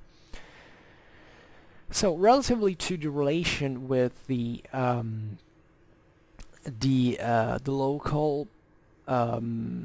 local population, as we've seen, the great success of the Merovingian kingdom had been the integration between the Franks and the Gallo-Roman population. So with Clovis, the Franks managed to exercise their authority not just on their own people, but over the inhabitants of the subjected territories, independently from their ethnical belonging. And this coexistence was granted by the principle, very important one, principle of personalization of the right, according to which each individual maintained basically the right to its own ethnicity of belonging. When we talk about ethnicity at this time, we don't have to think about what you looked like, what your genetic origins were. They were all mixed in practice, but still a certain community still felt it, but that could go, juridically speaking, up to individual level, that you could choose basically to which ethnicity to belong on the base of right. That is, you are, say, maybe you are by ancestry, you are Gallo-Roman, but at a certain point you can appeal to the Frankish right in a certain sense, and vice versa. And so it was very fluid. This also this led especially to the greatest developments of juridical theory into Italy, eventually. but this happened also during, especially when the Franks invaded Italy. I mean, it's not in Italy; it was going on by itself, but the Franks basically brought into Italy a lot of other this Frankish ethnicity. From a juridical point of view, this triggered eventually the recovery of the Roman right, which happened. But this was also true in France. There were so many ethnicities. I mean, you could be a Frankish, Gallo-Roman, Alemannic, Burgundian, Aquitanian, even Visigothic, I think, and eventually Longobards. I mean, then obviously during the Carolingian Empire, you could also be Saxon or Longobard. It's very complicated as a whole. By the way, the Romans of Gaul weren't the same exactly the Romans of Italy in terms of local traditions, because eventually, because the juridical tradition, say customs had evolved in different ways, even from the same matrix in different places. So this was also very important to actually govern this very multi-ethnical domain, and because justice had to work in some way. So, moreover, the Germanic aristocracy maintained, however, even when it blended with the Gallo-Roman one, its propension, say, to a military lifestyle. So, and this came together with the mixing with these senatorial elite of Roman origin that instead was more civilly based and more based on the administration of the estates and in exercising its administrative duties and practice offices, and the and there was a very original synthesis into this, because you even find certain bishops of senatorial origin, say, that lived essentially as Germanic counts. At this time, the bishops in Gaul were pretty warlike. They fought just like, I mean, it was a very pretty homogeneous political and cultural lifestyle in many ways in the aristocracy, because that's what basically the Frankish aristocracy, especially the Carolingian aristocracy, was the perfect hybrid between these two things. And obviously they all lost a bit one of the other thing, and they also created a new synthesis, because obviously, I don't know, the 8th century Carolingian bishops weren't the same bishops of the 6th century. They had a much rougher, I mean, they were less educated, they had but they were more warlike. And at the same time, the Germanic elites of the Franks partly settled down, partly converted to not just they stopped living just fighting. They also started to manage their own properties. They got partly, actually, well, they were still pretty rough in terms of, they were illiterate. Most of them were illiterate, but they still had some greater civil ability than what they had before. That they knew how to cope with certain problems. Definitely, the Germans hadn't even posed to themselves when they were living in Germany yet. Still, and the so relatively instead, let's talk about what we talk about now. Yeah, this is more or less maybe about the population. So, talking about we had actually stopped about the Merovingian expansion. Well, basically, now we've seen that Clovis died in 511. So we actually named how the Franks managed his successors managed to conquer Burgundy in 533. Excuse me, I have to check one thing.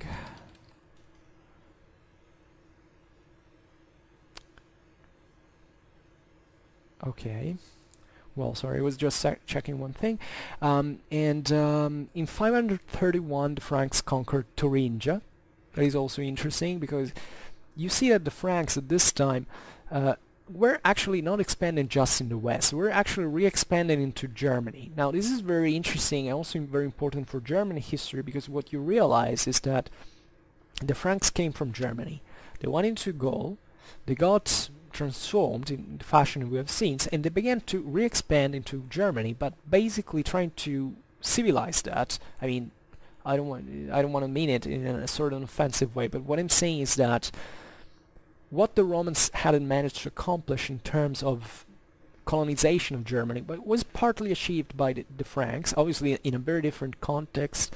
The Franks were also facilitated by, obviously, by the conditions of the time, because also Germany, after all this migration era, had remained a bit depopulated as well. It wasn't that it had grown a bit wealthier. The economy was transforming. It wasn't just about the usual tribal warfare with raids and all, but it was also a lot of livestock farming increasing and all. So the Franks managed basically to colonize and to put, let's say, to transform a bit the face of Germany into that moment, right?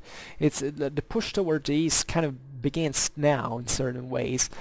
These areas of Germany are colonized by the Franks. There is deforestation, reclamation. I don't know how you say that. Wait. The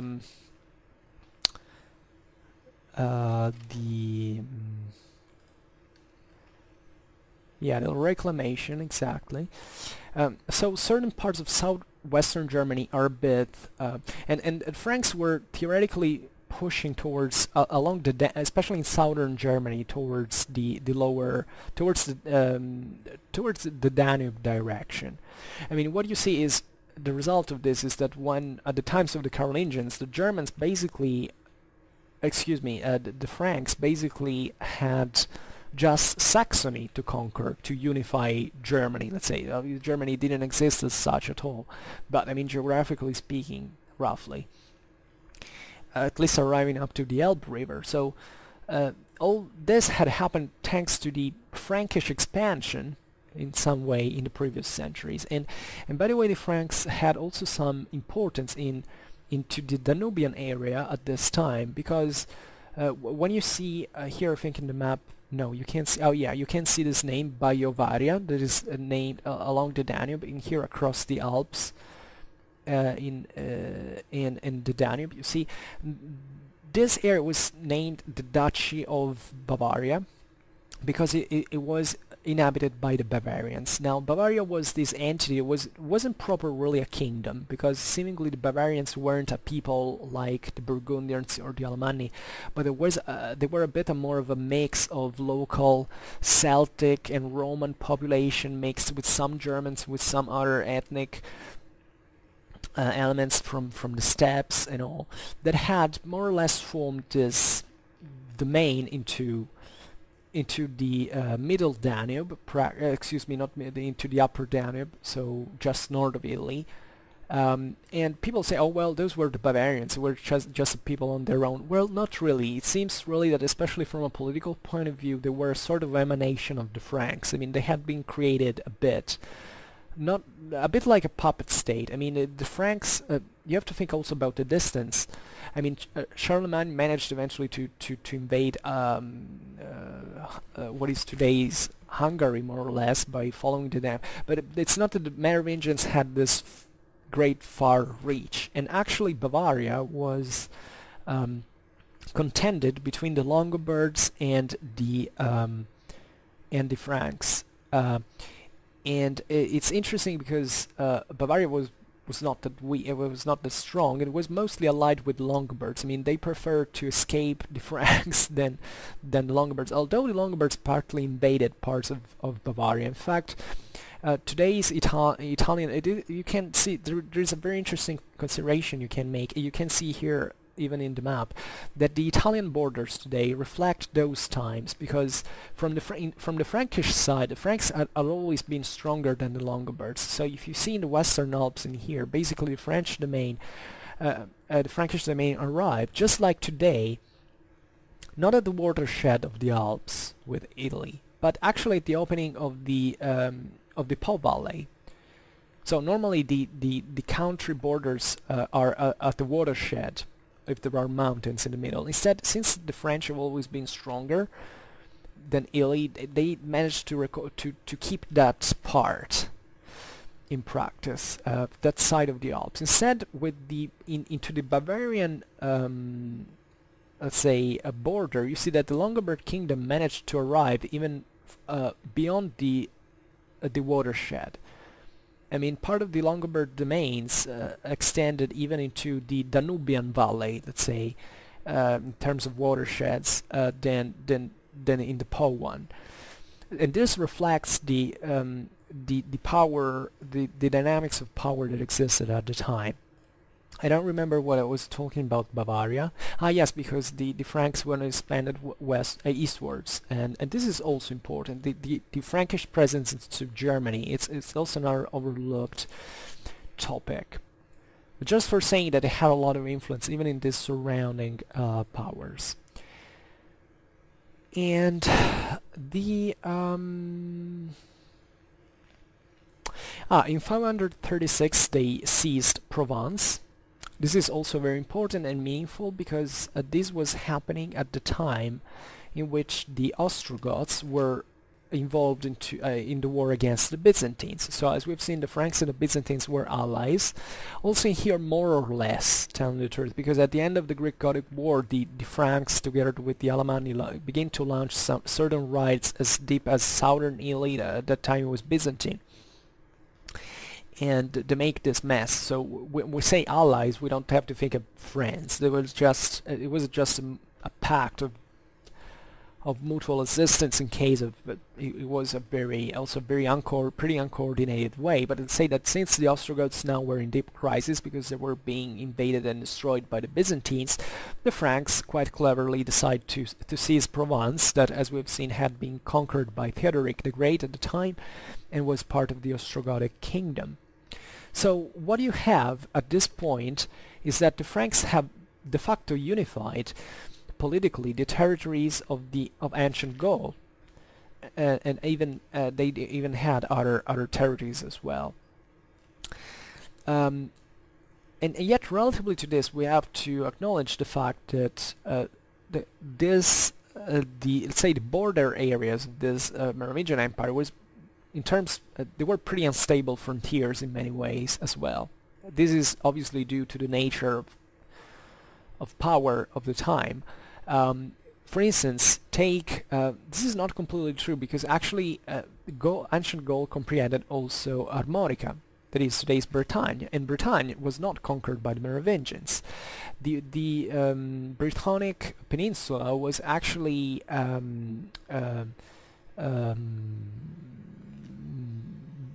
was de facto independent. One thing about Bretagne that is extremely fascinating is that it had been populated by Celtic populations that were fleeing the Anglo-Saxon invasion of Britain. This is very interesting. And there was a pretty tumultuous thing. I mean, we don't know almost anything about how it really was in Bretagne at the time. We have pretty scanty evidence. We know that there were pretty close ties with the Celtic fringe of Britain, that is essentially at the time Wales starts being Wales, at least when the Anglo-Saxons push westwards, and Ireland as well. There was a lot of Celtic interaction in this sense, and they were different obviously from the Franks and their Germanic tradition. And also, by the way, their political culture, because the Franks, as we've seen, had managed to create a sort of an empire, and these Celts were just a cluster of tribes with more of clans, with a very few. They were refugees practically, so even they probably didn't have this great national cohesion aside from their Celtic culture. It was also pretty varied, at telling the truth, at the time. But Yet Bretagne, historically speaking, into French history has always been sort of a thing on its own. Think about the Vendée revolts, think about, I mean, they never, I don't know, they never bonded with the French in some measure. And still at this time, yeah, already at this time, I mean, and there's problems. And looking at the south, instead, there were some parts of that the of Septimania, that is this southern land, southern stripe of Mediterranean, facing the Mediterranean, that the Visigoths had managed to keep in some measure. The Basques had managed to even to cross the Pyrenees and to settle partly into the Gallic territory. This is interesting because actually the Basques, this had happened since the ancient age. I mean, when the Romans conquered Gaul, there was the Basques, or at least the ancestor, what more or less would have been the Basques, were called the Vascones, and they inhabited this northeastern region of the Iberian Peninsula. And actually, they had invaded the Aquitanian plain. And in fact, even in this picture, you can see here in the very southwestern corner this green thing called Vasconia that was a bit of a different thing from Aquitaine. So it was a pretty fluid frontier even in there. For not talking about the eastern frontier, that has always been a mess. Like even Germany for most of the Middle Ages it really didn't have a frontier, if you think about it. And this, by the way, had brought a sort of even higher degree of militarization, from which eventually the Carolingian rose even as very effective military leaders. In the east there were the Avars along the Danube. There was this pretty powerful kingdom of Turkish origin that had come seemingly from the lower Volga, if I'm not wrong, as most even as the Magyars would do eventually. And so this kind of repeated invasions of peoples coming from the Eurasian steppes that would settle into the Hungarian plain. That in this sense was very good for their horses, because they were mostly horse riding peoples. And the Avars, actually, they were pretty a very powerful kingdom. It's actually a khaganate in the steppes tradition. And although they mostly concentrated their force, first of all, the Avars are not always powerful at the same time. Like at the time of the Carolingian conquest, they were pretty weak at that point, and the Carolingians wiped them away without excessive problems, in spite of all the great logistical efforts of the Franks. But when they were at the peak of their power, actually they went harassing mostly the Byzantines. In fact, at one point they even put Constantinople under siege, and they'd make a lot of mess. But at this time, especially in the early age of Avar settlement in the Hungarian plain, in the second half of the 6th century, you find a lot of Avar raids into Germany and France, practically, already at that time. So basically the Hungars later in time didn't invent anything. It was really something similar. The Avars raided and pillaged pretty heavily and deeply into Germany. It was a pretty big mess. And the other major power that actually at a certain point remains as the only true kingdom into Western Europe, together with the one of the Franks, is the one of the Longobards. Now, the Franks had a great respect for the Longobards, because they saw in the Longobards a Germanic people of equal power in many ways, and they were quite respectful of the Longobards. It is not true that the Franks loathed the Longobards. They destroyed their kingdom essentially because they were called in Italy by the Pope, but otherwise they were often allies, especially when the Longobards established definitely a kingdom proper into Italy. And they also intermarried. They had a lot. There were a lot of Frankish Frankish kings that were godfathers to Longobard kings. There were also a lot of nice traditions, like the Longobards princes went there to have their hair cut by the Franks. It was a great sign of respect and parity. And in fact, the Franks basically the Longobards were basically the only people that the Franks truly respected. But before the Longobards, established their kingdom into Italy, actually they launched raids into the Merovingian territory. Actually, most of these raids were happening into Burgundy proper, and actually the Longobards, and they were pretty scanty raids. I mean, it wasn't the whole people that was pushing there, because the whole people at that point was settled, scattered all over the Apennine Peninsula. But it was certain local dukes, Longobards dukes, that had really not understood how the whole thing worked. They didn't even have a sort of geographical think about the geographical knowledge that these peoples could have objectively at the time. It began to raid into Burgundy, and it actually was the same Burgundians who managed to repel these Longobard invasions, and from there on basically the Longobards never tried it again. They just invaded Provence once in the 8th century, but just for helping the Franks to kick out the Arabs from there. But even in there, seemingly they didn't even fight, because they were just trying to basically extend their own power. It was a very short-lived thing in practice, but that was also frontier that had to be taken into consideration. And objectively, think that at the end of the 7th century, objectively Italy was, I mean, the Longobard kingdom was the most powerful thing in the West, because the Frankish kingdom was split in 4. It was weak, it didn't have any cohesion. The Anglo-Saxons were what they were, the Arabs had conquered Spain. So basically at a certain point the Longobards were a sort of point of reference. By the way, the Longobards had also a lot of relations, not just with the Franks but also with the Anglo-Saxons. It's very interesting. Once a Longobard king was exiled because of a civil fight there in Italy, and it went into Britain among the Anglo-Saxons. I mean, it was this idea that there was this Germanic world out there that whose elites recognized themselves as similar. So it's a very fascinating and extremely and very stupidly overlooked part of history, and we should really learn more about these things. And so it's with Clotaire II and eventually I think Dagobert that kept things that the Merovingian kingdom was basically put together a little bit, and the Frankish kings tried let's say to organize especially their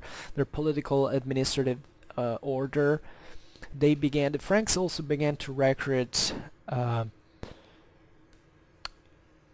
basically to co-opt the local elites. This inclusive nature of all great empires is out there, so that there were certain comites that were the counts. The comites was a title that was pretty resounding because it was of Roman origin. It was part of the military. Think about the comitatus. It was also something that the Romans called certain Germanic forms of political and military organization, so it was something that sounded well for a Romano-Germanic world. And this basically triggered the participation of the local elites, also from non-Frankish nobles to the local administration, so that you have this sort of comitati, these counties practically, to which the Merovingian Empire, even before the Carolingian times, was actually divided. And while another very important role was played by the bishops, because the bishops were this very moral, this very solid, very big moral influence into the Carolingian, into the Frankish world. They had this moral prestige, as we've seen. Clovis had started this path in the sacralization of the Merovingian dynasty, and he was backed by the bishops. He was extremely respectful towards them, and they participated also to the political affairs at the point of basically comforting the election of the Frankish kings.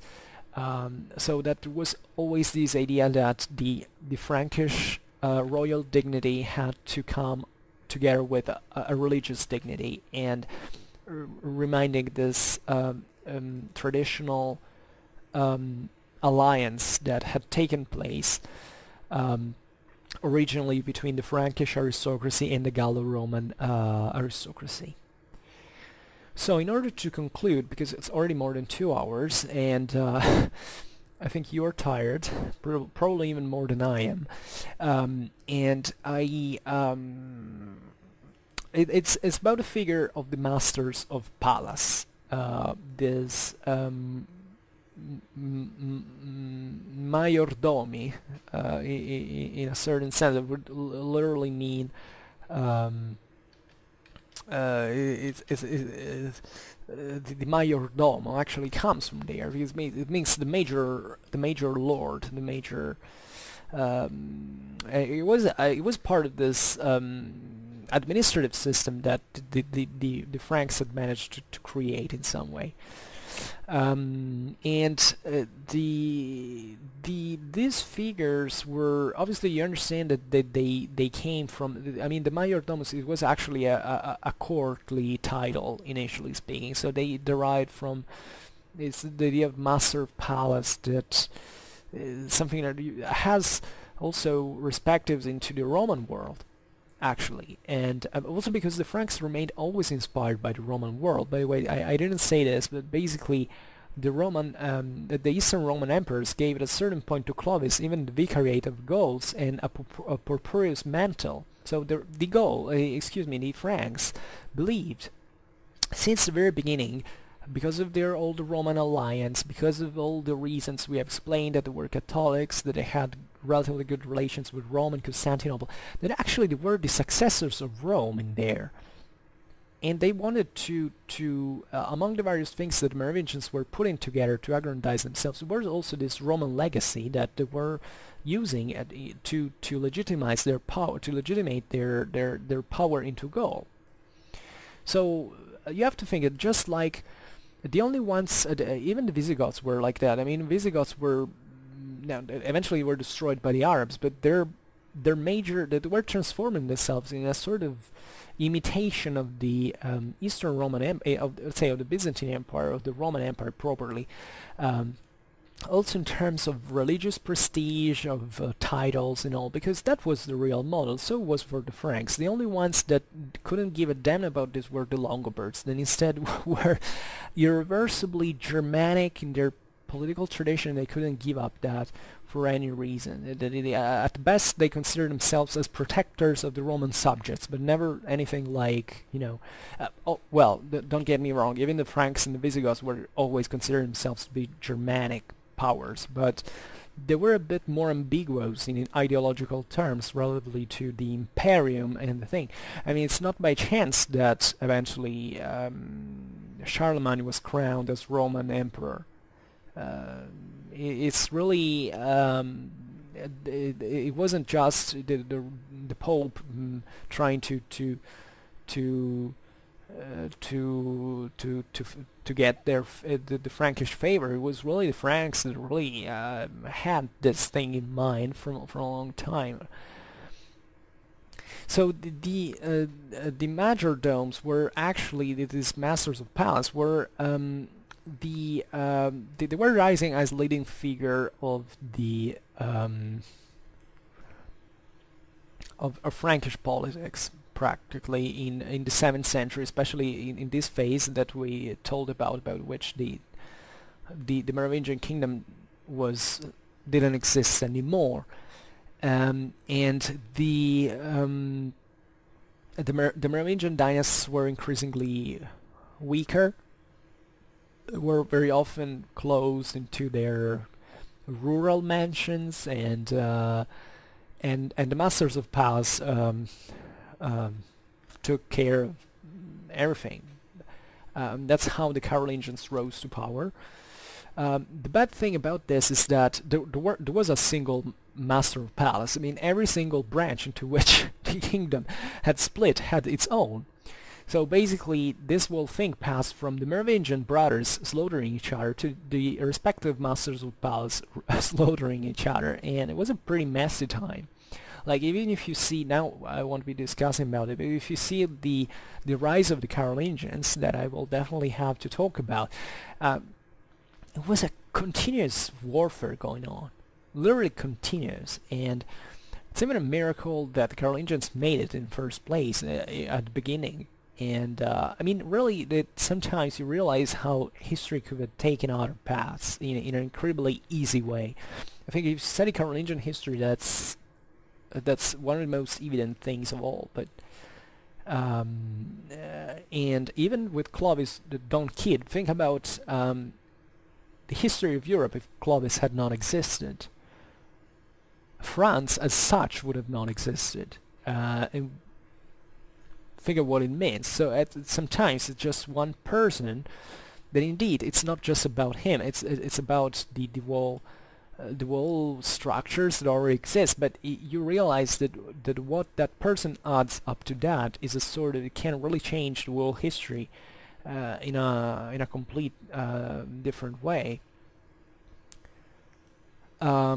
So the decline of the Merovingian dynasty definitely corresponded to the rise of the masters of palace, and